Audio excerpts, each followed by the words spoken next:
उन्हाळ्यामुळे शहरात पाण्याची मागणी वाढली आहे। शहरात सध्या महापालिकेकडून 15 ते 20 दिवसातून एकदा पाणी येतं, त्यातही कमी दाबाने तर काही वेळा दूषित पाणी येतं। त्यामुळे मिळणारं पाणी कमी पडत आहे। परिणामी टँकरचा आधार नागरिकांना घ्यावा लागतोय। त्यातच महानगरपालिकेच्या टँकरमधून मात्र पाण्याची नासाडी सर्रासपणे होताना दिसते।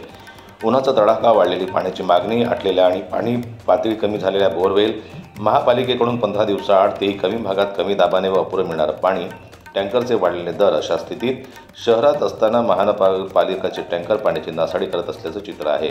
त्यामुळे महानगरपालिका प्रशासनानं अशा मुजोर टँकर चालकांवर कारवाई करावी अशी मागणी Republican party of India Sachin Kharat गटाचे जिल्हाध्यक्ष मनीष नरवडे यांनी केली आहे।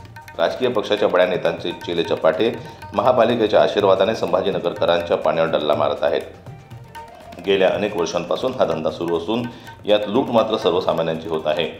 संभाजीनगरमधील सर्व पक्षीय लोकप्रतिनिधी, आमदार, खासदार, मंत्र्यांनी 20 वर्षात नागरिकांना पाण्यासाठी तरसवलं, तर दुसरीकडे प्रशासनातील अधिकारी नेत्यांच्या हातचे वावळे बनले आहेत। यात भर टाकली ती नेत्यांच्या चेल्या चपाट्यांनी आणि त्यांच्या टँकर लॉबीने।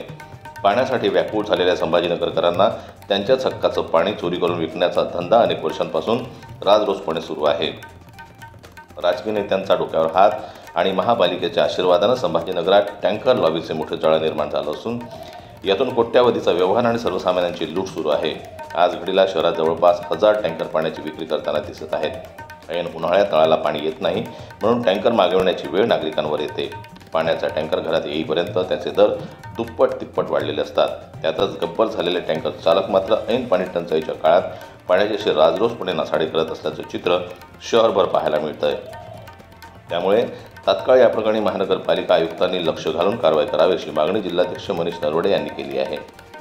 जनमत लाईव्ह न्यूज करता छत्रपती संभाजीनगरहून दिलीप वरघट यांची रिपोर्ट।